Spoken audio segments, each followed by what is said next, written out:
Good morning, good afternoon, or good night, wherever you're tuning in from. This is the BS Buddies podcast. I'm your host, Joe. That is your host, Ian. And hit subscribe. It's easier than going hunting, which we are going to explain why shortly. Yeah, because it just involves moving a mouse and clicking a button instead of, having to get like blaze orange and then like walking out to a deer stand and then who knows what else, Getting shot by another Cold. hunter. Got the cold. Hopefully not. Hopefully not that. Hit subscribe, please, and we'll stop talking about that. But we post 2 full videos a week, short every day, and we're just going to talk about hunting stories today. We have a few, and then we might go into some other hunting-related topics. I didn't just hit myself with that. That didn't happen. Whoosh. You can edit that out, right, Joe? I could. You can save me from my embarrassment. I could, but we won't. Let's continue. Yeah, indeed. Well, and we figured we'd talk about the hunting season because obviously we are in the hunting season now, or at least one of the most common ones, which is the deer hunting season.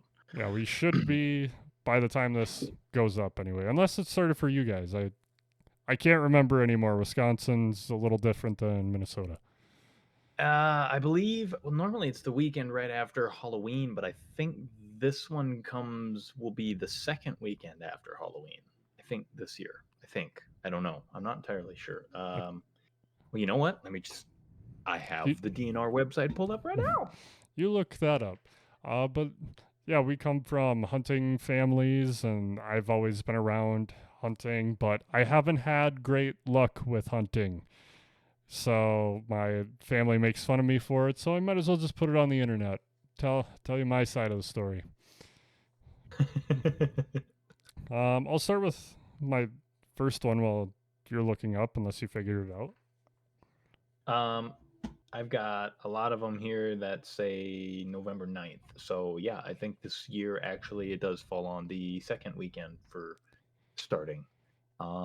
Also, I'd just like to say really quick that I would not want to be the poor sucker in charge of figuring out like the zones, because looking at this map right now, they have all the hunting zones in Minnesota mapped out. They're not even like related to counties. It just looks like abstract art like splashed on the map, and they're just all menagerie of different colors here. So I wouldn't want to be the poor sucker in charge of figuring all that out, but I digress. It's the second weekend this year. Okay, I think Wisconsin is 1 week later than Minnesota. I know they're just slightly different. Anyways, darn cheap kids. The reason why I don't hunt is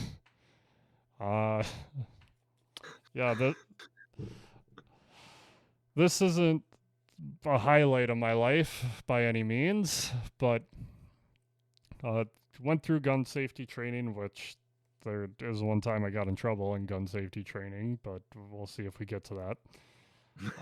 We were sighting in my dad's rifle before my first official deer hunting season, and he loaded up the gun.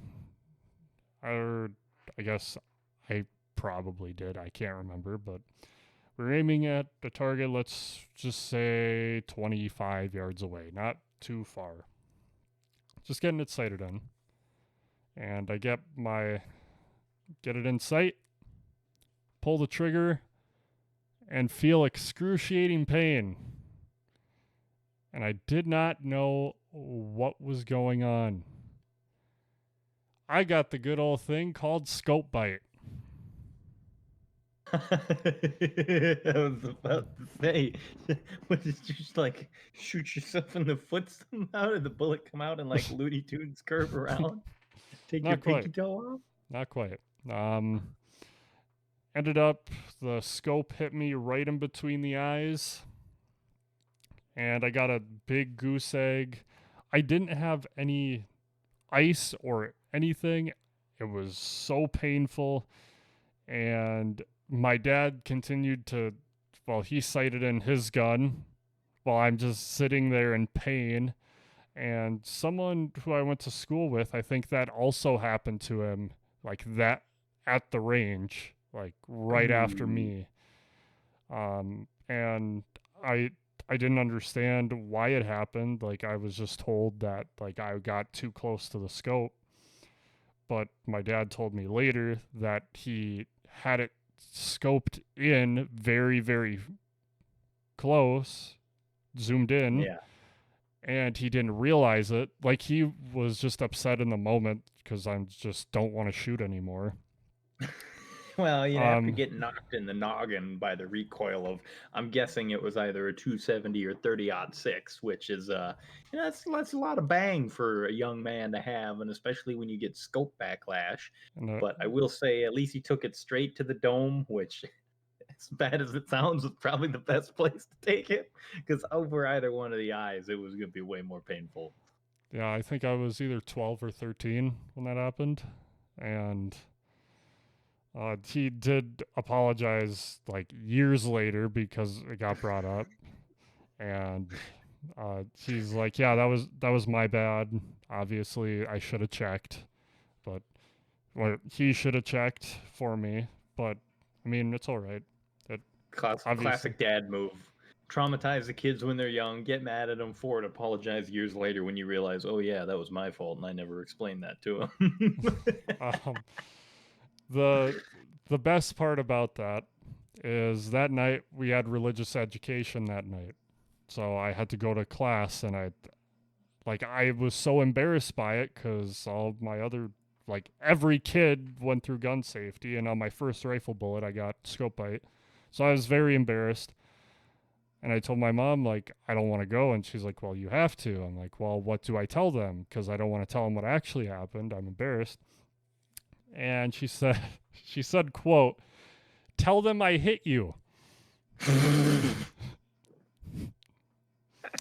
So, That's always a better alternative. so my classmate, who he's known her his entire life up to that point, asked me what happened. And in the church basement, legit, I said, my mom hit me. And he's like, really? And I didn't say a word. No one asked about it anymore. Oh man, that was probably the moment of like, oh my god, did you see what happened to him? Yeah, don't mess around Joe's mom. She'll clock you in the noggin if you mess up. And, Just like, and you've known my mom pretty much your whole life. She's definitely not the woman to just punch me right in between the eyes. nobody even asked what you did to deserve such a beatdown. No, no one said anything. What happened to you? My mom hit me. Really? You better not say anything anymore, dude. I think he's traumatized. Look at him. But I'll go in. Oh. I still went deer hunting. I'll say this, which I get made fun of for this too. But I think it's a lot less. It's probably a good thing this happened, so they didn't have to talk about the other stuff. But now that I've gotten older, they understand like yeah, scope bite happens. But went out, and I was not a great reader around that time. So, and I was really far behind in a school books. So I had to bring my book out to the deer stand. We didn't see any deer, and I had to read like an entire book that day. I still remember the book too. Um, I mean, truthfully, in all honesty, what else are you gonna do? Like you bring up, like in reality, yeah. If you were going deer hunting, you wanted some entertainment, just bring a book with you. You sit there, glance up every once in a while, make sure you ain't missing nothing. Go right back to reading. What are you gonna do? I I would love that now, but me back then, no, like It's absolutely not. the worst thing in planet Earth. I gotta sit out in nature and enjoy reading comprehension. Exactly. So that was the first day, and then I went out the second day, which uh, that's when the clocks changed, and I never woke up that early, like 5, 6 in the morning. So on the second day, we get up to the stand, and all I see are cows everywhere. Like, there's not going to be a deer. I ended up passing out. My dad's like just Oh, sleeping, just tired. Oh, just tired. I was, like would passed you out because I woke up at just be like, the 6 in the smell was morning. that bad? I woke up at 6 in the morning 2 days in a row, which I had never done before. Now I do it every day. Um, but my dad said a squirrel almost landed on my head just because I was so still. And then I had a bowling tournament that day and talked about it. And then my cousins still have never let me live it down.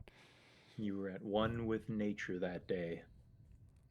You were hoping you were going to get a cow. I Screw deer. We're having hamburger for supper. Just I woke up and they were still there. Then we left and didn't see a thing. So, and then I never went deer hunting again. Well, I can't say that's too unsimilar to my story, except for the scope bite part. I have gotten scope bite, but I don't think I ever got knocked in the noggin quite that hard. I've had it cut my eye a little bit and You've had a and lot uh, more experience with guns and give me a different little bit of guns than I did as well. So, big guns. Well, at the time, I think the biggest gun I'd handled up to that point was like a 22 caliber rifle. Gosh, my blanket cannot get comfortable. I'm struggling over here. I'm struggle busting hard. and then you went from Um, 22s to literal artillery shells. Artillery shells and 50 cals and machine guns, and it was all kinds of fun. But I digress. My hunting experience was pretty similar. I mean, I went through firearm safety when I was younger, and I went through that pretty well. I honestly don't recall a whole lot about it. I know, we had it in the 4-H building and Yep. and blah blah blah. And for some odd reason, my memory is like super specific about certain things. I promise I'm going somewhere with this. And like I will remember ridiculously dumb, minute details about specific events in my life, even though I don't remember the overall event itself. For example, being in the firearm training, some reason, because I was like 12 when I went through this, and I remember that the officer or teacher, instructor, whoever it was, when they were telling us about like what are the weapon safety rules and blah blah blah, and know your target and what is beyond. And then he was telling us about like, okay, what does anyone know what the best thing to stop a moving bullet is? And everyone was like, oh, concrete, tree, steel. And he was like, oh, those are all fantastic guesses. He's like, the best thing that stops a bullet is dirt, the earth. He's like, you got a mound of dirt, a pile of dirt, that bullet is not going through there. And I remember that. And I was like, oh, yeah, that makes a lot of sense. Big pile of dirt stops bullet. Sure. Okay. So then, like a day or two later, when they were like, because, it was like 3-day course or something like that. Yeah. And then they tested you at the end of it. When they had like the other instructor comes back, he's like, oh, does anybody remember what the best thing it is that stops a moving bullet? My hand went up because I was a good little pupil who paid attention and listened and memorized, and like verbatim I quoted him. I was like, the earth. And he like stops and he's like, wrong, it's dirt. And I like, he just made me so mad in that moment. I was like, what do you mean, you just told me this like 3 days ago? And it's like, and I don't know why my brain has held on to that stupid little piece of information, Oh, but I'm like that with a lot of things. it's always sat there in the back of my head. I just every now and again I'll think of that, and I'm like, I'm so mad at that man. I wonder where he is in life today. But I digress for a third time. Keep before digressing. We'll get there. before I go down that rabbit hole, if I digress far enough, we might actually have a meaningful conversation where we go from A to B without any sidetracks. Um, but my immediate family was never real much into hunting, and so the first time I ended up going hunting, I think it was about 15, 16, maybe even 14, and I ended up going hunting with my extended family. And so like we went out there, and they gave me the Blaze Orange, and I used one of their rifles that was sighted in, and they told me, they're like, okay, here's the tags we have, so if you see this deer, you know, like wait, maybe a buck will come along. If you see a doe, wait. But like if you don't see anything and we get towards the end of the day, then you can go for it. Well, the first day that we went out there, I had one of my family members with me, and he was up in the stand with me. So we were sitting there keeping the lookout, yada yada yada. And it was kind of funny because obviously, for anyone who's not familiar with hunting season or doesn't live in a rural countryside, when hunting season's going on, you'll just hear gunshots, you Yep. know, and it's like it's Even not like in when you're town, you'll just hear them off in the distance. yeah, and it's maybe not like some bad inner city where it's like a All, engine screaming by and then bang bang bang bang bang. No, it's like you'll just be sitting there and you're like, oh, somebody got at a deer. Well, we were sitting in our stand, and we're far off in the distance. We hear that classic. And it's like, oh, somebody was shooting at a deer. Somebody saw a deer. And then a few seconds pass, and then we hear, must have missed him. And then we hear in the next following few seconds, having a really bad day. And then the part that made us laugh is over the treetops, hanging on the breeze like a delicate butterfly, comes the faintest motherfucker we've ever heard in our life. It was like, guess he didn't get him on that one. It's like, ooh. whole magazine can't hit a deer. Yeah. Oh God, it was, and we were chuckling at that, and then we didn't see anything the first day, I don't believe, or no, maybe we did. I think we did. I think I did actually get my first deer on that first day. I got a doe, and so they went out and they got it because it was getting towards dusk when I got the doe, and so we brought it back, and I'd like to clarify, we don't hunt for sport. We hunt for meat. We keep the meat. We use the meat. We utilize it. We make sure that we I don't know, give a purpose to everything that we take. Well, we still had a few tags left, and a lot of people like to hand out meat or give to family members. So and so can't make it. Oh, get one for me. And so that next day, they said, "Hey, we're going to put you in the stand on your own now, because now that you're aware of what to do, you can sit in the stand alone. We can cover more ground, more people, more stands, blah blah blah." Well, the stand that I got was an open top. And so they load me up in the Blaze Orange, and we go out there, and I get up in the stand, and they're like, all right, you just sit and stay here, and we'll come and get you when we're on our way back, because their stands were farther out from the house. So as I'm sitting there, it's like pitch black. And then at one point, I think I can hear footsteps, just leaves crunching around the bottom of the stand. And I'm like I'm holding my breath because I'm like, oh, I don't want to scare him away. Just, want him to sit there and stay there until that sun comes up, and then I can actually start, kapow, because you can't shoot until half hour before sunrise. Well, the sun eventually comes up, and there's nothing there. They wandered off and whatever. Well, then as the sun comes up, then the clouds roll over, and then the rain comes down, and it's like 40 degrees. Open top. In an open top stand. And there's me, ever the good listener, ever the obedient young man, just they told me to wait here. Guess I'm gonna wait here. And I'm just sitting there, just shivering in the stand, and it's not raining particularly hard. Like it's like a light drizzle. And but I'm just sitting there, just tanking it. 40 degrees, cold rain, open top stand. Just I wish I was anywhere else right now.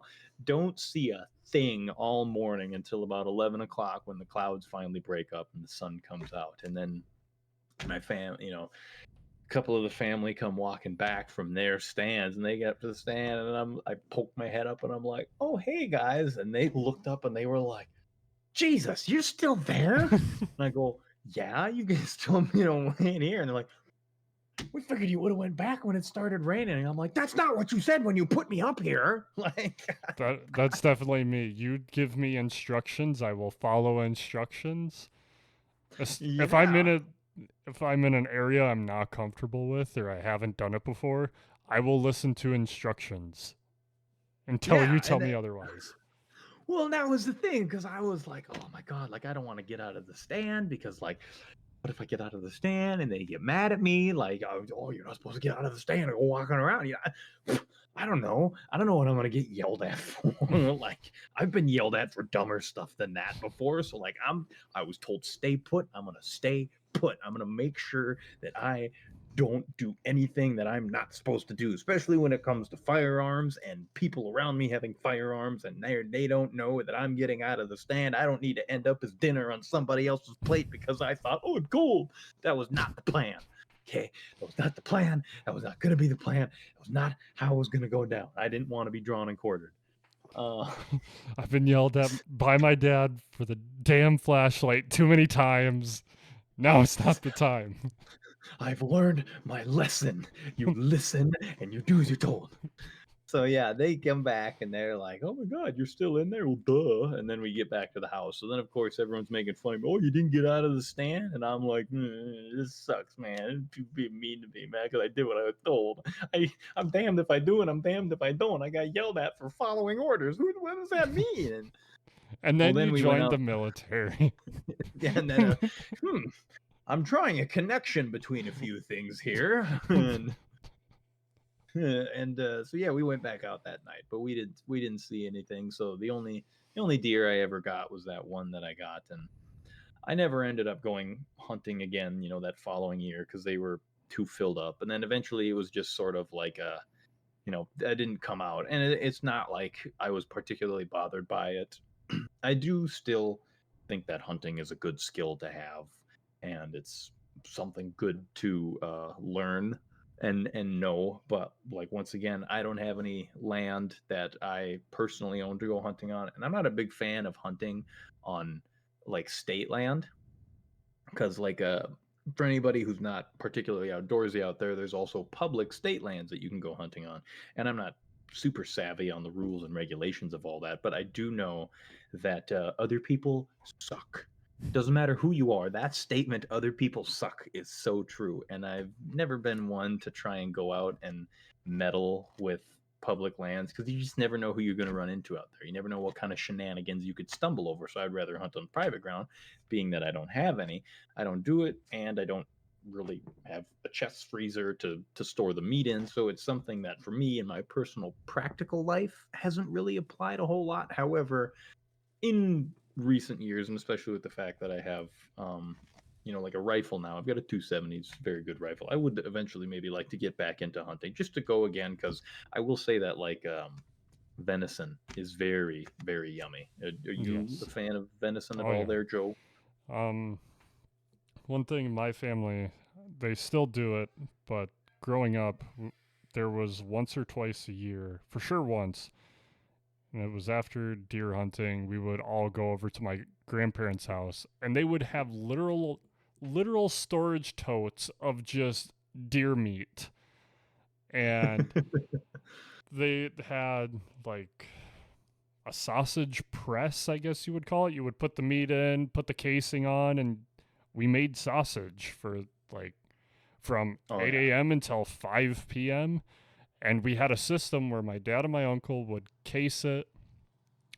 Then it would go to my grandpa, who would put it together, go to my aunt, who would wrap it, go to my sister, who would write what kind it was and the date. And we just would have so much sausage. My grandma would cook some so we could have some as we went to test the different spices. And it was always a fun thing to do because my family would get together, we'd have good food and just BS about whatever. Oh, anything and everything. That's why I'm good at it. Um, but it was always a fun tradition for me. And now that I'm moved away from home, I haven't been able to participate in it. But yeah, I grew up with, it's like, hey, my grandpa, my uncle got a deer, and they have it outside, hung up on the tree in the middle of town. And my uncle, Everyone driving by can see it. It's no not a one Halloween drove by. decoration. No one drove by. It was that small of a town. Um, but there was one year my uncle got like a 20-point buck, something like that, like ridiculous. And then like a year or two later, he got like an 18 pointer, and he made the front page of the paper of the town he lived in, like back to back or every other year. I think there was You one know. time. I just want to Oh, say go this ahead. quick. I think like someone's like, "Hey, didn't you shoot like an 18 pointer?" And then he's like, "No, I shot a 21 or whatever, whatever it was. It was like 3 or 4 points higher." And for those of you who are listening and don't know, like the points are, I think an antler has to be an inch long to count as a point, I think it right? is. Yeah, it's like an So, inch because they get those little nubs on the inside of the antlers too, and I think those still count when you're counting the antler rack. and for those of you who don't know, that's basically how you determine how good your buck was. I got an 8 pointer is good. A 20 And pointer is insane. it's fantastic. Well, and the more points it has, the older the deer gets. Which, side note, it's still so weird to me to think that deer shed their antlers. You know, like it's just such a weird Oh, they just concept fall to off. think about. Yeah, they just and they fall off, and then new ones go in their place. Like it's something like when you look at a deer, you're like, wow. Those are some beautiful antlers. They must have taken years to get that way. No, they fall off and regrow every. It's just, it's. I don't know. It's just such a funny concept to me to think about. I I But got one more hunting story, unless you got something. well, I was just gonna say that I think I think of like Jeff Foxworthy's "You Know You're a Redneck," except it's you're from a Midwest town, a small Midwest town, when someone getting a 20-point buck makes the paper like, oh yeah, I got a Like 20-point buck. like Woo! full And the page, front page, full front picture. page, big picture, everyone knows who you are, and there's And you going, yeah. and then on the backside it's like three of the other biggest point bucks. It's uh, I You don't might be a Midwesterner if getting a 20-point buck earns you the front page on the local Tribune. it's Just true. There oh. there is one other type of hunting I've done, and that is turkey hunting, which I Ooh. was kind of interested in it, and I wanted a gun that didn't have a scope on it for the reasons I stated earlier. And my dad had a good buddy that he had land and he liked to turkey hunt. I'm like, yeah, I'll join him. And my dad came with because he was interested. And soon after we got there, it, and turkey hunting is so much different than deer hunting, which I'll get to in a second. But as soon as we got settled in, there was a couple turkeys on the road, kind of hidden, but you could kind of see it. And one of them was fanning out, which I didn't know what that was. I barely saw what was going on. But my dad said some people never see that. And I think what they do, the tom turkeys like put out their feathers and it's almost like a little dance that they do. They Isn't it like a mating thing that they do? It's like I'm, it's I'm guessing so, I thought it but was like something similar to like peacocks, but except, turkeys obviously don't do it as often, or they don't do it when they feel that they're not 100% safe to do that. You know what I mean? so I kind of got to see a little bit of it, but his buddy and my my dad were like, "That's so cool," and I'm just like, "I've never heard of fanning out before in my life." I don't know Um, what it's doing, but I'm happy for you. but we didn't have to sit in a stand. We were like standing behind some hay bales because we were on a buddy's farm, and we had the decoys out, and then we saw a group of turkeys, and then they started just slowly migrating away. So my dad and I just kind of went and followed them a little bit, but we couldn't get close enough, unfortunately. And I made my dad laugh so hard. It's because like as hard as he could while still being quiet, because I around that time Duck Dynasty had come out, and we watched that as a family. And there's an episode where they go turkey hunting, and the crazy Uncle Si like does has like turkey feathers, and he's doing dances with them as they're hunting. And I just reminded my dad of that episode, and he just busted out laughing as quietly as he could. You're sitting there going, "Don't worry, Dad, I'll lure him in." Hoi ha ya wa hoo ha hoo. Just start that. Maybe I can lure him in with my sick dance moves. Just you're out there in the field and he's standing there. Keep going. I think one took notice. Just look, he's getting closer. He's interested. Come on, spice it up a little. Just Oh, but that was a nice memory of him, um, like just us together, and um, also just wanted to say this is just a little sentimental for me as well because know I knew my dad's friend my whole life, and I think last year or a year ago he passed away unfortunately. But great family friend, and got to see him a lot. But super cool dude, super chill. Always kept up with my sisters and I. So just wanted to add that in there while I well, brought him that's up. good. I'm glad that you had wonderful experience with him. That's nice to know that he lives on in memory. That's wonderful. I can't say specifically that I've ever been turkey hunting before, but I do know I have been kind of curious. I think if I did, I would want to try and do turkey hunting as bow hunting because, I mean, I've never had a particular proclivity for archery or any of that, but I would love, to learn. I don't really want bow slap on my arm because I feel like that would hurt a little bit. It does. um, I've only had like the more amateur bows, and even those, it hurts if you get it wrong. Ouch, but I always thought bow hunting would be something interesting to try and learn and just to have. Um, and then just thinking of the different hunting types, I know, like my brother, he bought a muzzleloader a few years back to give that a try for like black powder season, and so that's definitely. I will say that as much knowledge that I have on firearms that I do, and by no means am I an expert of any matter, but like when you think of black powder rifles and like muskets and all that, you you think of like Revolutionary War, like getting out the old bison bladder, pouring it in there, stuff the wad in the ball, and ram her down and pull her back. No, I mean, granted, the process is still the same, but today it's very different. Like, so today, you have your percussion caps that you put in for your primer, and the powder actually comes in like these little, I don't know what you call it, pellets, a cylinder. And it was interesting because like the first time he got it, and he got it as one of those assembly kits that you put together. Um, he took it out there, and the little booklet tells you it's like, oh, for different ranges and depending on what particular ammo you're using, you want different charges. And so it's like, oh, if you want such and such range, you have to put 3 pellets in, and then followed by your mini ball, which for anyone who's unfamiliar is essentially just a bullet without a casing.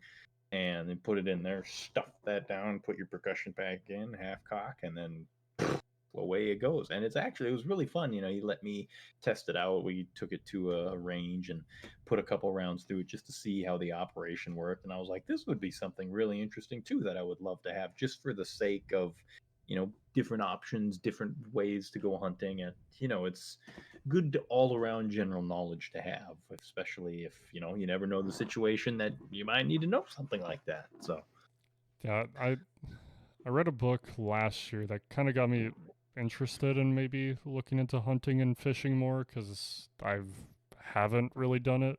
I've done fishing a lot more, but can't wait to go just ice fishing this year.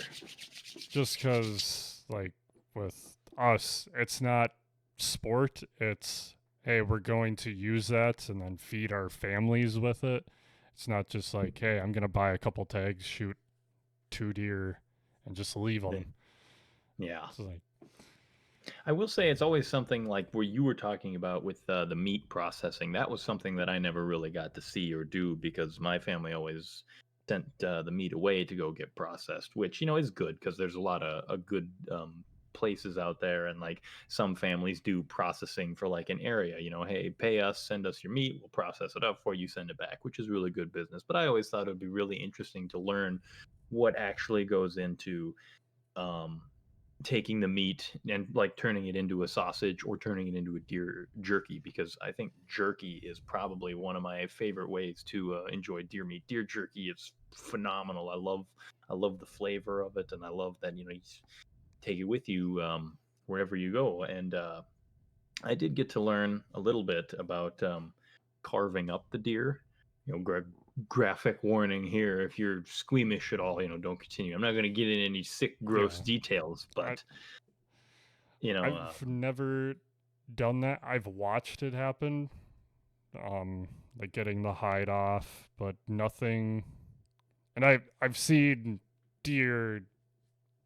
I I don't want to get graphic either, but it's like I've seen what happens before it gets turned into sausage. and it's definitely it's gross, but it's a necessary gross. It's like this is something. This is what happens. This is what you need to do. Should you ever need to, acquire your own meat and cook it yourself, this is what you have to do. And that's I actually learned through my grandfather. Is During his deer season, I think it was one of his I think it was one of his other grandkids got a deer, and he said that he'd take it back and carve it up. Well, it was at that time that I was going out to his place to help him in his shop and around and around, and he was like, "Hey, do you know much about carving up a deer?" And gosh, I was like 15, 16. So no, I don't know anything about carving up a deer. Well, come on in here, I'll teach you. And he showed me how you gotta find like the joints and the legs and the Yep. shoulders, and you got to break the joint, you got to peel it down, get the sinew back, and then you take your fillet knife and you're literally just going along and carving up your meat, putting it off to the side and cleaning it up as best you can. So that was definitely, and it's been years since I've done that, so I think most of that knowledge has probably fallen out of my ear by now. But it was really cool at the time. As much as I was like grossed out by it, I was also intrigued. I was like, this is something that's good to learn and good to know should I ever need to do it, in the future. So it was Yep. definitely an experience that I appreciated. Maybe sometime we should go hunting. Like maybe find a guided hunt and then just record the whole thing. Or Yeah. like go ice fishing this winter and just record everything we do. Oh yeah, that's what I want to do is go ice fishing this winter, because me and some good buddies, I'm sure you could take a guess Yeah, who it I is. could probably guess I could probably guess 3 and get all of them right within 4 guesses. Well, yeah, we want to make a plan to go out this winter. There's a lot of places around that put out like ice houses on the lakes for you, and then you just rent them out for like a weekend. You go out there, and if you want to bring like a little TV and a DVD player, you just sit in there, play cards, drop the reels, and fish. It's a great time. It's a fun time all around. I love it. And who would go out on a frozen lake to sit there for 48 hours and drink some cold beer and catch fish? Me, I would do that. That's a lot of fun. It's especially fun when the other vehicles drive by and you can hear the ice cracking underneath you. That's really cool. It's my That favorite freaked part me about out, it. honestly. Oh, it's kind of cool Just because it's really echoey. It's like a toom when you can hear it just echo across the whole lake, and you're like, whoa. And then you remember, like, oh yeah, I got like 3 feet of ice below me. I'll be fine. Be yeah, fine. yeah, just honestly, we should record an episode on a frozen lake. Just be like, we're not in our normal Discord call. We're on a lake. You know, we don't got this city background or this icy background. This is the real tundra background. You can show it, and it's just nothing but ice.